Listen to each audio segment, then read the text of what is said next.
Hello students, welcome to Free Online Class Assam. আজি আমি আলোচনা কৰিম তোমালোকৰ ক্লাছ 7ৰ বিজ্ঞানৰ 1 নম্বৰ চেপ্টাৰ আমাৰ চাৰিওফালৰ ভৌতিক আৰু ৰাসায়নিক পৰিৱৰ্তন physical and chemical change around আছ এইটো চেপ্টাৰৰ সকলো প্ৰশ্ন উত্তৰবোৰ এইটো ভিডিঅ'ত আলোচনা কৰা হৈছে প্ৰশ্ন উত্তৰকেইটা ছুটি সহজকৈ দিয়া হৈছে যাতে তোমালোকৰ বাবে ইজি হয় সো ভিডিঅ'টো লাষ্টলৈকে চাবা আৰু চেনেলটো সাবস্ক্ৰাইব কৰি ৰাখিবা ষ্টুডেন্টস ভিডিঅ'টোত প্ৰশ্ন উত্তৰকেইটা ইংলিছ আৰু আসামিজ দুটা মিডিয়ামৰ বাবে দিয়া হৈছে সো যদি তুমি ইংলিছ মিডিয়ামৰ হোৱা তেনেহলে আসামিজ মিডিয়ামৰটো স্কিপ কৰিব পাৰা আৰু যদি আসামিজ মিডিয়ামৰ হোৱা তেনেহলে ইংলিছ মিডিয়ামৰটো স্কিপ কৰিব পাৰা যদিও মই তোমালোকক ইংলিছ মিডিয়ামৰখিনিক সাজেষ্ট কৰিম যে তোমালোকে আসামিজ মিডিয়ামৰটো এবাৰ চাবা তেনেহলে তোমালোকে কোৱেশ্চন আনসাৰ কেইটা অতি ইজিলি বুজি পাবা ঠিক আছে সো বলা কোৱেশ্চন কেইটা আগবাঢ়ো প্ৰথমতে চোৱা আসামিজ মিডিয়ামৰ বাবে প্ৰথম দিয়া আছে শুদ্ধ উত্তৰটোৰ গোলকটো সম্পূৰ্ণকৈ পূৰ কৰা তোমাৰ ইয়াত চোৱা এটা কোৱেশ্চন দিয়া হৈছে কোৱেশ্চনটোৰ চাৰিটাকৈ অপচন দিয়া আছে চাৰিটা অপচনৰ পৰা ওচৰতে চোৱা কেইটামান বাকচ দিয়া আছে বাকচত ইয়াত চোৱা অপচন কেইটা দিয়া হৈ আছে যেটো শুদ্ধ অপচন হয় সেই শুদ্ধ অপচনটোৰ বৃত্তটো এনেকৈ পূৰ কৰিব লাগে ঠিক আছে সো প্ৰথম কোৱেশ্চনটো চোৱা তলৰ কোনটো ভৌতিক পৰিৱৰ্তনৰ উদাহৰণ প্ৰথম অপচন দিয়া হৈ আছে কাঠ জ্বলোৱা তাৰ পিছৰ অপচন দিয়া হৈ আছে লুট মামৰে ধৰা তাৰ পিছত অপচন দিয়া হৈ আছে বৰফ গলি যোৱা তাৰ পিছৰ অপচন দিয়া হৈ আছে গাখীৰ টেঙা হৈ যোৱা ইয়াৰ পৰা শুদ্ধ অপচনটো হ'ব সি নম্বৰ বৰফ গলি যোৱা ঠিক আছে যিকেইটা শুদ্ধ অপচন হয় সেইকেইটা তোমালোকে এনেকৈ মাৰ্ক কৰি ল'বা তাৰ পিছত চোৱা নেক্সট কোৱেশ্চন তলৰ কোনটো ৰাসায়নিক পৰিৱৰ্তন প্ৰথম অপচন দিয়া আছে ৰবৰ বেণ্ড টনা তাৰ পিছৰ নেক্সট অপচন দিয়া আছে পানী উতলোৱা তাৰ পিছৰ নেক্সট অপচন দিয়া হৈ আছে মেগনেছিয়ামৰ ফিটা জ্বলোৱা তাৰ পিছত নেক্সট অপচন দিয়া আছে কাগজ টুকুৰা কৰা ইয়াৰ পৰা শুদ্ধ অপচন কোনটো হয় ইয়াৰ পৰা শুদ্ধ অপচনটো হ'ব মেগনেছিয়ামৰ ফিটা জ্বলোৱা এটো কি হয় এটা ৰাসায়নিক পৰিৱৰ্তন হয় ইয়াৰ পৰা শুদ্ধ অপচন যেটো হয় এনেকৈ তোমালোকে মাৰ্কটো পূৰ কৰিবা এনেকৈ কুটিকিটা কৰি ল'বা তাৰ পিছত নেক্সটটো চোৱা 3 নম্বৰ তলৰ কোনটো পৰিৱৰ্তন প্ৰত্যাৱৰ্তন কৰিব নোৱাৰি ইয়াৰ পৰা শুদ্ধ অপচন কোনটো হ'ব চোৱা শুদ্ধ অপচনটো হ'ব কাগজ জ্বলোৱা ঠিক আছে তাৰ পিছত চোৱা নেক্সট কোৱেশ্চন দিয়া হৈ আছে তলৰ কোনটো লুট বস্তুত মামৰে ধৰা প্ৰতিৰোধ বা লেহেম কৰিব পাৰে ইয়াৰ পৰা শুদ্ধ অপচনটো হ'ব পৃষ্ঠখনত ৰং বা তেল খনা ইয়াৰ পৰা মই তোমালোকক যেটা শুদ্ধ অপচন হ'ব এটো কৈ দিছো তোমালোকে ইয়াৰ পৰা চাই ল'বা ঠিক আছে তাৰ পিছত চোৱা ইংলিছ মিডিয়ামৰ বাবে একেটা কোৱেশ্চন হয় যদি তোমালোকে অৰ্থ বুজি নোপোৱা তেনেহলে তোমালোকে আসামিজ মিডিয়ামৰটো চাব পাৰা ঠিক আছে দুইটা একে লিখা আছে বাস দুটাৰ ল্যাঙ্গুৱেজ বেলেগ হয় ইয়াত চোৱা প্ৰথমটো দিয়া হৈ আছে darken the circle of the correct answer প্ৰথম কোৱেশ্চন দিয়া হৈছে চোৱা which of the following is an example of physical change ইয়াৰ পৰা ফিজিক্যাল চেঞ্জৰ কোনটো এক্সাম্পল হয় হেতু বিচাৰি উলিয়াব লাগে ইয়াৰ পৰা চোৱা শুদ্ধ অপচনটো হ'ব মেল্টিং অফ আইস যেটো শুদ্ধ অপচন হয় শুদ্ধ অপচনটো তোমালোকে কি কৰিবা এনেকৈ ওচৰত থকা অপচন যিকেইটা আছে ইয়াত পৰা যেটো শুদ্ধ অপচনৰ বৃত্ত হয় এই বৃত্তটো পূৰ কৰি দিবা তাৰ পিছত চোৱা next question which of the following shows a chemical change ইয়াৰ পৰা চোৱা অপচন দিয়া আছে প্ৰথম stretching a rubber band and তাৰ পিছৰ অপচন দিয়া হৈ আছে বইলিং অফ ৱাটাৰ তাৰ পিছত বাৰ্নিং অফ মেগনেছিয়াম ৰিবন তাৰ পিছত কাটিং পেপাৰ ইনটু পিসেস ইয়াৰ পৰা শুদ্ধ অপচনটো হ'ব বাৰ্নিং অফ মেগনেছিয়াম ৰিবন তাৰ পিছত চোৱা নেক্সট কোৱেশ্চন দিয়া হৈ আছে which of the following changes can not be reversed ইয়াৰ পৰা শুদ্ধ অপচনটো হ'ব বাৰ্নিং অফ পেপাৰ তাৰ পিছত চোৱা next question which of the following can prevent or slow down rusting of iron object ইয়াৰ পৰা শুদ্ধ অপচনটো হ'ব painting or oiling the surfaces ঠিক আছে মই তোমালোকক জাস্ট যেটো অপচন হ'ব শুদ্ধ অপচনটো হ'ব সেই শুদ্ধ অপচনটো কৈ দিছো তোমালোকে ইয়াৰ পৰা চাই লৈ শুদ্ধ অপচন কিটা কৰি ল'বা তাৰ পিছত চোৱা নেক্সট কোৱেশ্চন দিয়া হৈ আছে 2 নম্বৰ তলৰ কোনটো উক্তিৰ ৰাসায়নিক পৰিৱৰ্তনৰ এক বৈশিষ্ট্য ইয়াৰ পৰা চোৱা প্ৰথম উক্তিটো কি হৈছে নতুন পদাৰ্থৰ সৃষ্টি হয় তাৰ পিছত দিয়া হৈ আছে কোনো নতুন পদাৰ্থ উৎপন্ন নহয় তাৰ পিছত দিছে সাধাৰণতে অপ্ৰত্যাৱৰ্তী তাৰ পিছতো দিয়া হৈছে 4 নম্বৰ কেৱল পদাৰ্থৰ অৱস্থানহে খলনি হয় ইয়াত চোৱা অপচন দিয়া হৈছে 1 নম্বৰ 1 আৰু 3 তাৰ পিছত দিয়া হৈছে 2 আৰু 4 তাৰ পিছত দিয়া হৈছে 1 আৰু 2 তাৰ পিছত দিছে 3 আৰু 4 ইয়াৰ পৰা শুদ্ধ অপচনটো হ'ব এ নম্বৰটো 1 আৰু 3 1 আৰু 3 কি দিয়া আছে চোৱা 1 আৰু 3 দিয়া হৈছে 3 টো দিয়া আছে সাধাৰণতে ই অপ্ৰত্যাৱৰ্তী তাৰ পিছত 1 দিয়া হৈছে নতুন পদাৰ্থৰ সৃষ্টি হয় ঠিক আছে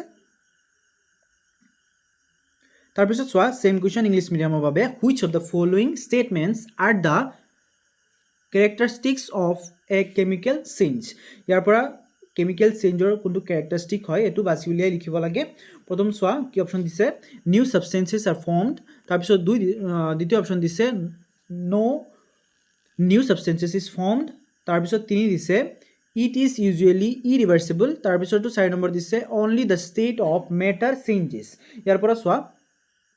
অপশ্যন দিয়া হৈ আছে 1 আৰু 3, তাৰপিছত 2 আৰু 4, তাৰপিছত দিছে অপশ্যন 1 আৰু 2, ইয়াৰ তাৰপিছত দিছে চোৱা 3 নম্বৰ আৰু 4 নম্বৰ। ইয়াৰ পৰা শুদ্ধ অপশ্যনটো হ'ব এ নম্বৰ 1 আৰু 3, ঠিক আছে।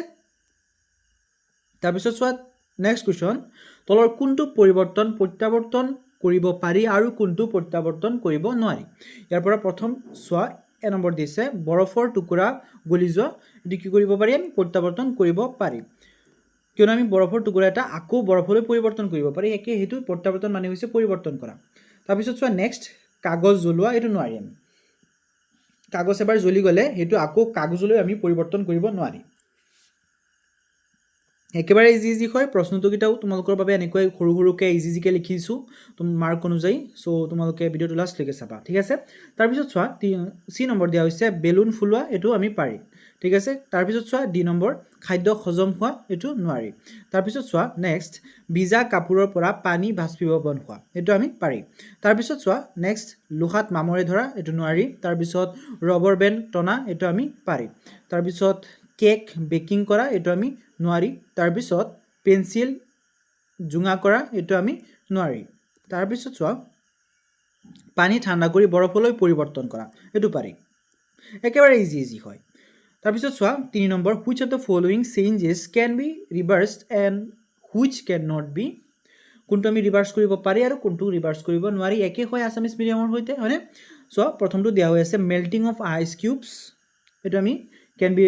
ৰিভাৰ্ছড, সেইটো ৰিভাৰ্ছ কৰিব পাৰি, হয়নে। তাৰপিছত চোৱা নেক্সট বাৰ্ণিং অফ পেপাৰ, এইটো কেন নট বি ৰিভাৰ্ছড, সেইটো আমি ৰিভাৰ্ছ কৰিব নোৱাৰি, কিয়নো যেতিয়া এটা পেপাৰ জুই জ্বলাই পুৰি দিয়া হয় সেইটো আকৌ আমি পেপাৰলৈ পৰিৱৰ্তন কৰিব নোৱাৰি, ঠিক আছে। এনেকৈ বাকীকেইটা তোমালোকে ইয়াৰ পৰা কৰি ল'বা, চোৱা ইজিকৈ দিয়া হৈছে। তাৰপিছত চোৱা চি নম্বৰ ইনফ্লেটিং এ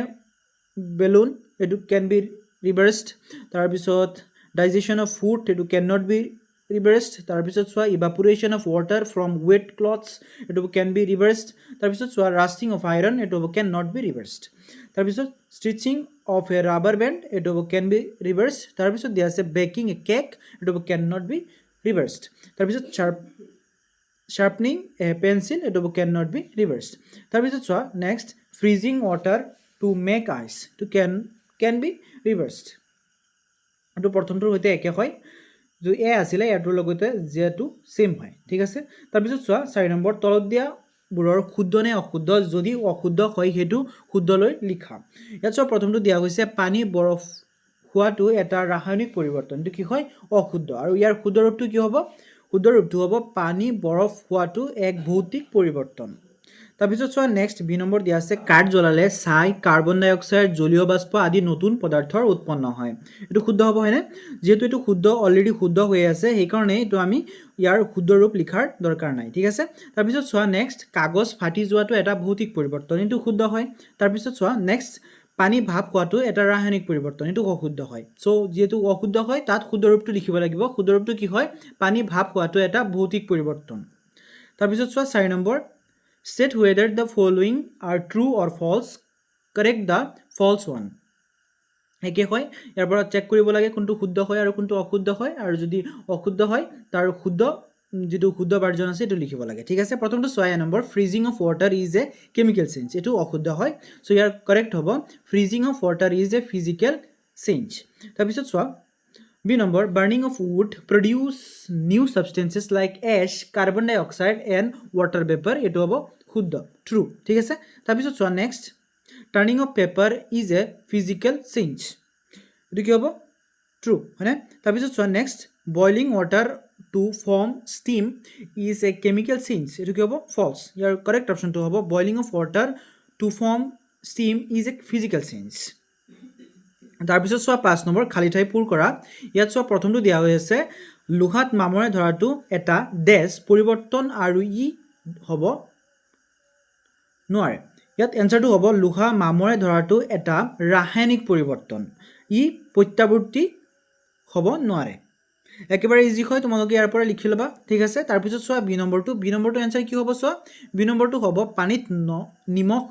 দ্ৰৱীভূত কৰাটো এটা ভৌতিক পৰিৱৰ্তন কাৰণ কোনো নতুন পদাৰ্থৰ গঠন নহয় প্ৰথম খালী ঠাইটোত হ'ব ভৌতিক তাৰ পিছৰটো হ'ব নতুন তাৰপিছত চোৱা সি নম্বৰ ভাত ৰন্ধা প্ৰক্ৰিয়াটো এটা পৰিৱৰ্তন ইয়াত এনসাৰ কি হ'ব ভাত ৰন্ধা প্ৰক্ৰিয়াটো এটা ৰাসায়নিক পৰিৱৰ্তন তাৰপিছত নেক্সট চোৱা ডি নম্বৰ মাখন গলি যোৱাটো এটা ভৌতিক পৰিৱৰ্তন কিন্তু মাখন জ্বলোৱাটো এটো হ'ব এটা ৰাসায়নিক পৰিৱৰ্তন ঠিক আছে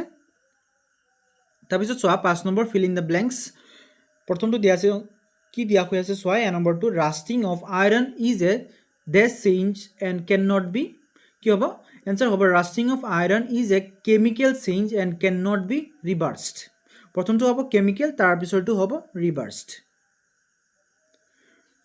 তাৰপিছত চোৱা next B number dissolving salt in water is a dash change because no substance is formed ইয়াৰ পৰা শুদ্ধটো হ'ব চোৱা কি হ'ব খালী ঠাই পূৰ কৰিলে এনসাৰ হ'ব dissolving salt in water is a physical change because no new substance is formed so মানে কি কৈছে যে সল্ট যেতিয়া আমি পানীত ডুবাই দিওঁ মানে মিহলি কৰি দিওঁ তেতিয়া এইটো কি হ'ব ফিজিকেল চেঞ্জ হয় কিয়নো তাত নতুন সাবষ্টেন্সৰ লৈ পৰিৱৰ্তন নহয় ঠিক আছে তাৰপিছত চোৱা C number the process of cooking rice is dash change answer হ'ব কেমিকেল চেঞ্জ ঠিক আছে তাৰপিছত নেক্সট চোৱা D number melting of butter is a dash change but burning butter is a dash change এইটো এনসাৰ কি হ'ব চোৱা melting of যেতিয়া বাটাৰ মেল্ট হয় এইটো কি হ'ব ফিজিকেল চেঞ্জ আৰু যেতিয়া নেকি এইটো বাৰ্নিং হয় সেইটো কি হ'ব কেমিকেল চেঞ্জ ঠিক আছে তাৰপিছত চোৱা 6 নম্বৰ কাগজ ফালি পেলোৱা আৰু কাগজ জ্বলোৱা একে ধৰণৰ পৰিৱৰ্তন নেকি কাৰণ দৰ্শোৱা কাগজ এটা ফালি পেলালে কি হ'ব কাগজ এটা ফালি পেলালে কাগজটো টুকুৰা টুকুৰ হৈ যাব আৰু কাগজ এটা জ্বলালে কি হ'ব কাগজ এটা জ্বলালে ছাইলৈ পৰিৱৰ্তন হ'ব হয়নে সো ইয়াত কৈছে যে দুটা একে ধৰণৰ পৰিৱৰ্তন নেকি দুটা একে ধৰণৰ পৰিৱৰ্তন হয়নে একেবাৰে নহয় সো এইটোৰ কাৰণ দৰ্শাব লাগে চোৱা এনসাৰটো চোৱা নহয় কাগজ ফালি পেলোৱা আৰু কাগজ জ্বলোৱা একে ধৰণৰ পৰিৱৰ্তন নহয় কাগজ ফালিলে কেৱল ইয়াৰ বাহ্যিক আকৃতিহে সলনি হয় বাবে ই এটা ভৌতিক পৰিৱৰ্তন কিন্তু কাগজ জ্বলালে ছাই আৰু গেছৰ দৰে সম্পূৰ্ণ নতুন পদাৰ্থৰ সৃষ্টি হয় বাবে ই এটা ৰাসায়নিক পৰিৱৰ্তন একেবাৰে ইজি হয় তোমালোকে যদি অলপ চিন্তা কৰি লিখা তেনেহলে তোমালোকে নিজে লিখিব পাৰিবা এইকিটা মুখস্থ কৰি লিখাৰ দৰকাৰ নাই তোমালোকে এবাৰ ভালকে পঢ়ি লবা তেনেহলে তোমালোকে নিজে লিখিব পাৰিবা তাৰপিছত নেক্সট কুৱেশ্যন চোৱা ইংলিছ মিডিয়ামৰ 6 number is tearing paper and burning paper the same kind of change explain with the reason একে কুৱেশ্যন হয় আছামিজ মিডিয়ামৰ সৈতে বাছ কৈছে যে ইয়াত চোৱা পেপাৰ কৈছে যে পেপাৰ এটা ফালি দিলে তাৰপিছত আৰু আকৌ কৈছে যে পেপাৰ এটা পুৰি দিলে কি হ'ব এই দুইটাতে যেটো চেঞ্জ হ'ব চিন্তা কৰা যদি পেপাৰ এটা ছিগি দিয়া তেনেহলে কি হ'ব পেপাৰ এটা সৰু সৰু টুকুৰালৈ পৰিৱৰ্তন হ'ব আৰু যদি পুৰি দিয়া হেতু ছাইলৈ পৰিৱৰ্তন হ'ব সো দুইটাতে চেঞ্জ বেলেগ বেলেগ ধৰণৰ হৈছে সো ইয়াত খুজিছে এই দুটা চেঞ্জ একে হয়নে যদি একে হয় বা নহয় এটো লিখিব লাগে আৰু কিয় হৈছে এটো লিখিব লাগে কেনেকুৱা ধৰণৰ চেঞ্জ হৈছে হেতু লিখিব লাগে সো এনসাৰটো চোৱা no they are different tearing is a physical change because no new substance is formed well burning is a chemical change because it creates new substances like ash and smoke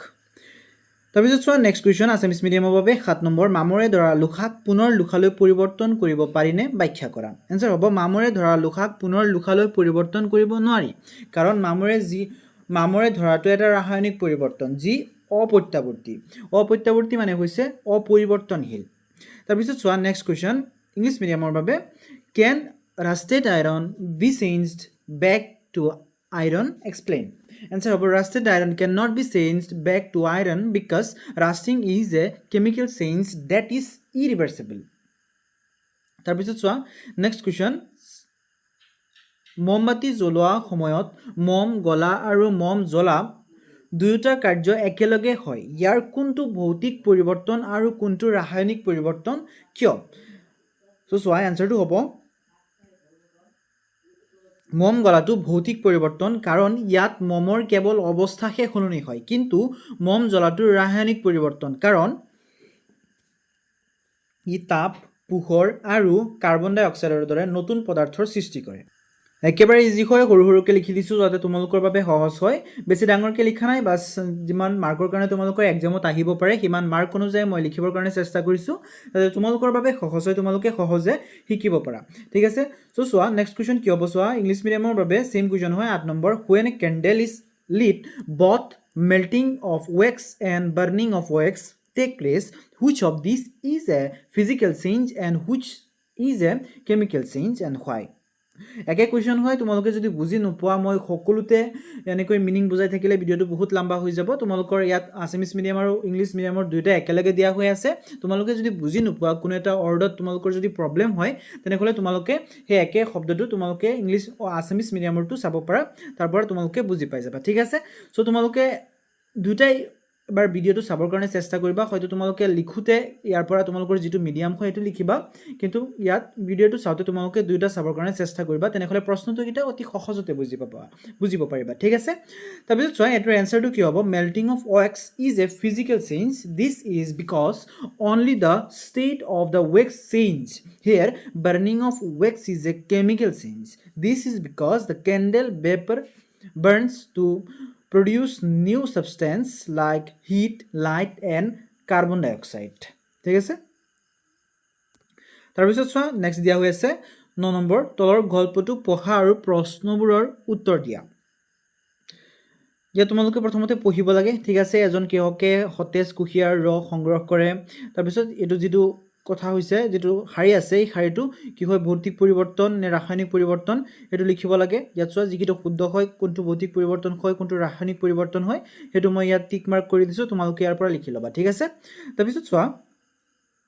কাহিনীটোৰ নাম কুঁহিয়াৰৰ পৰা মিঠাইলৈ। ঠিক আছে, তাৰপিছত চোৱা নেক্সট 9 নম্বৰ দিয়া হৈ আছে। এইটো ছেইম কুৱেশ্যন হয়, তোমালোকে বাছ এইটো পঢ়িব লাগে। পঢ়ি লৈ এইটো যিকেইটা লাইন দিয়া হৈ আছে, লাইনকেইটা পঢ়ি এইটো তোমালোকে বুজিব লাগে এইটো কি হয়, আচলতে ঘটনাটো কি হৈছে, ফিজিকেল চেঞ্জ হৈছে নে কেমিকেল চেঞ্জ হৈছে, সেইটো লিখিব লাগে। চ' ইয়াত যিটো কেমিকেল চেঞ্জ হৈছে নে ফিজিকেল চেঞ্জ হৈছে, সেইটো মই ইয়াত টিক মাৰ্ক কৰি দিছোঁ, তোমালোকে ইয়াৰ পৰা লিখি ল'বা। ঠিক আছে, তাৰপিছত চোৱা নেক্সট 10 নম্বৰ। ইয়াত কিছু পৰিৱৰ্তন দিয়া হৈছে। ভৌতিক পৰিৱৰ্তনবোৰ এৰে চিহ্নিত কৰা আৰু ৰাসায়নিক পৰিৱৰ্তনবোৰ বিৰে চিহ্নিত কৰা, আৰু ভৌতিক আৰু ৰাসায়নিক পৰিৱৰ্তন দুয়োবিধ পৰিৱৰ্তনক চিৰে চিহ্নিত কৰা। ইয়াত কেইটামান পৰিৱৰ্তনৰ কথা দিয়া হৈছে। চোৱা তলত কেইটামান পৰিৱৰ্তনৰ কথা দিয়া হৈছে। ইয়াত কৈছে যে তোমালোকক যিকেইটা নেকি ভৌতিক পৰিৱৰ্তন হয়, সেই ভৌতিক পৰিৱৰ্তনকেইটা এৰে চিহ্নিত কৰিব লাগে, আৰু যিকেইটা নেকি ৰাসায়নিক পৰিৱৰ্তন হয় সেইকেইটা বিৰে চিহ্নিত কৰিব লাগে, আৰু লগতে আৰু যিকেইটাত দুয়োটা পৰিৱৰ্তন একেলগে হৈছে সেইকেইটাক চিৰে চিহ্নিত কৰিব লাগে। ঠিক আছে, চ' যিটো এনচাৰ তোমালোকে এ দেখিবলৈ পাবা, সেইটো কি হ'ব, সেইটো হ'ব ভৌতিক পৰিৱৰ্তন। ঠিক আছে, আৰু যিটো তোমালোকে বি দেখিবলৈ পাবা, সেইটো হ'ব ৰাসায়নিক পৰিৱৰ্তন। ঠিক আছে, চ' চোৱা কুৱেশ্যনকেইটা চোৱা। প্ৰথমতে দিয়া হৈছে গাখীৰ ঠাণ্ডা কৰি আইচক্ৰীমলৈ পৰিৱৰ্তন কৰা, এইটো কি হ'ব, এ। তাৰপিছত চোৱা উদ্ভিদৰ সালোক সংশ্লেষণ প্ৰক্ৰিয়াটো, এইটো কি হ'ব, বি। তাৰপিছত সোণ গলোৱা, এইটো কি হ'ব, এ। তাৰপিছত কাগজ জ্বলোৱা, এইটো হ'ব বি। তাৰপিছত কাঁচৰ বটল ভাঙি যোৱা, এইটো হ'ব এ। তাৰপিছত চোৱা জলীয় বাষ্প ঘনীভূত কৰা, এইটো হ'ব এ। তাৰপিছত ভাত ৰন্ধা, এইটো হ'ব বি। তাৰপিছত জুই খলাৰ কাঠি জ্বলোৱা, এইটো হ'ব বি। একেবাৰে ইজি হয়, বহুত ইজি এক্সাম্পল দিয়া হৈ আছে। তোমালোকে ইয়াৰ পৰা যিকোনো 2-3টা মান এক্সাম্পল মনত ৰাখিবা। এক্সাম্পল তোমালোকৰ পৰীক্ষাৰ কাৰণে বহুত ইম্পৰ্টেণ্ট হয়, তোমালোকৰ পৰীক্ষাত আহিবই। চ' যিকোনো 2-এটা মান এক্সাম্পল তোমালোকে মনত ৰাখিবা। তাৰপিছত চোৱা ইংলিছ মিডিয়ামৰ বাবে 10 number. Some changes are given here, written physical change in the area marked A, chemical changes in the area marked B, and both physical and chemical changes in the area marked C. So' এই কুৱেশ্যনটোত কৈছে যে কিছুমান তোমালোকৰ তলত example দিয়া হৈ আছে। এক্সাম্পল কেইটাৰ পৰা তোমালোকে চাব লাগে যে কোনটোত ফিজিকেল চেঞ্জ হৈছে, ঠিক আছে, আৰু কোনটোত কেমিকেল চেঞ্জ হৈছে, আৰু কোনটোত দুয়োটা চেঞ্জ একেলগে হৈছে। যিটোত ফিজিকেল চেঞ্জ হৈছে সেইটোত তোমালোকে এ লিখিব লাগে, আৰু যিটোত কেমিকেল চেঞ্জ হৈছে সেইটোত বি লিখিব লাগে, আৰু যোনটোত নেকি দুয়োটা চেঞ্জ একেলগে হৈছে সেইটোত চি লিখিব লাগে। ঠিক আছে, একেবাৰে ইজি হয়। চোৱা প্ৰথমটো চোৱা freezing of milk into ice cream, এইটো হ'ব এ। তাৰপিছত চোৱা ফটোচিনথেচিছ ইন প্লাণ্ট, এইটো হ'ব বি। তাৰপিছত চোৱা মেল্টিং অফ গ'ল্ড, এইটো হ'ব এ। তাৰপিছত বাৰ্নিং অফ পেপাৰ, এইটো হ'ব বি। তাৰপিছত ব্ৰেকিং অফ গ্লাছ বটল, এইটো হ'ব এ। তাৰপিছত কণ্ডেনচেশ্যন অফ ৱাটাৰ ভেপাৰ, এইটো কি হ'ব, এইটো হ'ব এ। তাৰপিছত কুকিং ৰাইচ এইটো হ'ব বি তাৰপিছত লাইটিং অফ মেটষ্টিক এইটো হ'ব বি একেবাৰে ইজি হয় তোমালোকে ইয়াৰ পৰা যিকোনো এক্সাম্পল 2-3টামান মনত ৰাখিবা তোমালোকে এক্সামৰ কাৰণে এই এক্সাম্পল কিতাপ বহুত জৰুৰী হয় তোমালোকে এতিয়া মনত ৰাখিবা এক্সামত আহিব তাৰপিছত 11 নম্বৰ দিয়া হৈছে ৰবিয়ে পৰীক্ষা কৰিব বিচাৰে যে কোনবোৰ পদাৰ্থ মিহলি কৰিলে কাৰ্বন ডাই অক্সাইড গেছ নিৰ্গত হয় তেওঁ তলত দিয়া ধৰণে কৰিবলৈ চেষ্টা কৰিছিল সো ৰঘুৱে কি কৈছে যে ৰঘুৱে এটা পৰীক্ষা কৰিব বিচাৰিছিলে কাৰ্বন ডাই কোনবোৰ মিহলি কৰিলে কোনবোৰ গেছবিধ মিহলি কৰিলে কাৰ্বন ডাই অক্সাইড গেছ নিৰ্গত হয় ইয়াত চোৱা সি কেনেকৈ পৰীক্ষা কৰিবৰ কাৰণে চেষ্টা কৰিছিলে প্ৰথমতে বেকিং সোডা প্লাস নেমু টেঙাৰ ৰস মিক্স কৰিছে এনেকৈ আৰু কেইটামান মিক্স কৰি চেষ্টা কৰিছে কোনটো কাৰ্বন ডাই অক্সাইড নিৰ্গত হয় হেতু চাইছে সো ইয়াত চোৱা কি কৈছে প্ৰতিটো ক্ষেত্ৰতে নিৰ্গত হোৱা গেছ তেও চুনৰ পানীৰে মাজেৰে প্ৰবাহিত কৰিছিল কোনবোৰ ক্ষেত্ৰত চুনৰ পানী গাখীৰৰ দৰে বগা হ'ব এটা সাধাৰণ ৰাসায়নিক বিক্ৰিয়াৰ কাৰণটো লিখা সো এনসাৰটো হ'ব চোৱা বেকিং সোডা প্লাস নেমু টেঙাৰ ৰস তাৰ পিছত হ'ব সি ভিনেগাৰ আৰু কাপুৰ দোৱা সোডা এগিটাৰ মাজেৰে কি হ'ব কাৰ্বন ডাই অক্সাইড গেছ নিৰ্গত হ'ব ঠিক আছে তাৰ কাৰণটো কি হয় চোৱা এই বিক্ৰিয়াবোৰত কাৰ্বন ডাই অক্সাইড গেছ উৎপন্ন হয় এই গেছে চুনৰ পানীৰ সৈতে বিক্ৰিয়া কৰি অদ্ৰৱণীয় ক্যালসিয়াম কাৰ্বনেট উৎপন্ন কৰে যাৰ বাবে পানীখিনি গাখীৰৰ দৰে বগা হয় তাৰ পিছত চোৱা ৰাসায়নিক বিক্ৰিয়াটো কেনেকুৱা ধৰণে হ'ব ৰাসায়নিক বিক্ৰিয়াটো এনেকুৱা হ'ব প্ৰথমতে চুনৰ পানীৰ লগত কি যোগ কৰা হ'ব কাৰ্বন ডাই অক্সাইড ঠিক আছে কাৰ্বন ডাই অক্সাইড তাৰ পৰা এই দুটা যোগ কৰিলে কি উৎপন্ন হ'ব ইয়াৰ পৰা ক্যালসিয়াম কাৰ্বনেট লগতে পানীৰ উৎপত্তি হ'ব ঠিক আছে তাৰ পিছত চোৱা next 11 number Rabi wanted to test which substance release carbon dioxide when mixed he tried the following একে কোৱেশ্চন হয় ওপৰটোৰ হৈতে বাস ইংলিশ মিডিয়ামত দিয়া হৈছে যে ৰাবিয়ে এটো চেষ্টা কৰি আছিল কেইটামান ৰিঅ্যাকচনৰ জৰিয়তে যেনেকৈ baking soda plus lemon juice এটো দুইটা একলগে কৰি এটো চেষ্টা কৰি আছিল যে কোনটো কাৰ্বন ডাই অক্সাইড গেছ ওলাই ঠিক আছে তাৰ পিছত ইয়াত চোৱা question সুধিছে যে he passed the gas released in each case through lime water in which case will the lime water turn milky write the reason with a simple chemical reaction so ইয়াত কৈছে যে ইয়াত কোনটো ৰিঅ্যাকচনত কাৰ্বন ডাই oxide ওলাইছে আৰু লগতে যেটো reaction হৈছে ৰিঅ্যাকচনত পানীখিনি গাখীৰৰ নিচিনা বগা ৰঙত পৰিণত হৈছে লগতে সেই ৰিঅ্যাকচনটো লিখিবলৈ দিছে ঠিক আছে সো চোৱা এনসাৰটো হ'ব lime water will turn milky in case কোনটো কেছত হৈছে প্ৰথমতে baking soda plus lemon juice এটো ক্ষেত্ৰত কি হৈছিল এটো ক্ষেত্ৰত দেখা গৈছে যে পানীটো গাখীৰৰ নিচিনা বগা হৈ পৰিছে তাৰ পিছত নেক্সটত ভিনেগাৰ প্লাস ওয়াশিং সোডা কাৰণটো কি আছিল this mixture produce carbon dioxide gas when this gas passes through lime water it creates a white solid called calcium carbonate which makes the water look milky তাৰপিছত সোৱা ৰিঅ্যাকচনটো কি হ'ব লাইম ওয়াটাৰৰ লগত carbon ডাই oxide যোগ কৰিব লাগিব ঠিক আছে লাইম ওয়াটাৰৰ লগত কাৰ্বন ডাই অক্সাইড যোগ কৰিলে কি হ'ব ক্যালসিয়াম কাৰ্বনেট ওলাব লগতে পানী ওলাব ঠিক আছে সো স্টুডেন্টস এইখিনিতে তোমালোকৰ এইটো চেপ্টাৰৰ সকলো প্ৰশ্নোত্তৰবোৰ শেষ হৈছে মই তোমালোকৰ বাবে যিমান পাৰো প্ৰশ্নোত্তৰকিটা অতি সুদি আৰু সহজকৈ দিয়াৰ বাবে চেষ্টা কৰিছো যাতে তোমালোকৰ বাবে ইজি হয় সো ভিডিওটো ভাল লাগিলে লাইক কমেন্ট শেয়াৰ এটা কৰিবা আৰু চেনেলটো সাবস্ক্ৰাইব কৰি ৰাখিবা লগতে তোমালোকে এইটো চেনেলৰ প্লেলিষ্টটো ভিজিট কৰিব পাৰা তাত সকলো চেপ্টাৰৰ সকলো সাবজেক্টৰ ভিডিওবোৰ সিৰিয়াল কৰি দিয়া আছে তাৰ পৰা চাব পাৰিবা ভিডিওটো লাষ্টলৈকে দেখাৰ বাবে ধন্যবাদ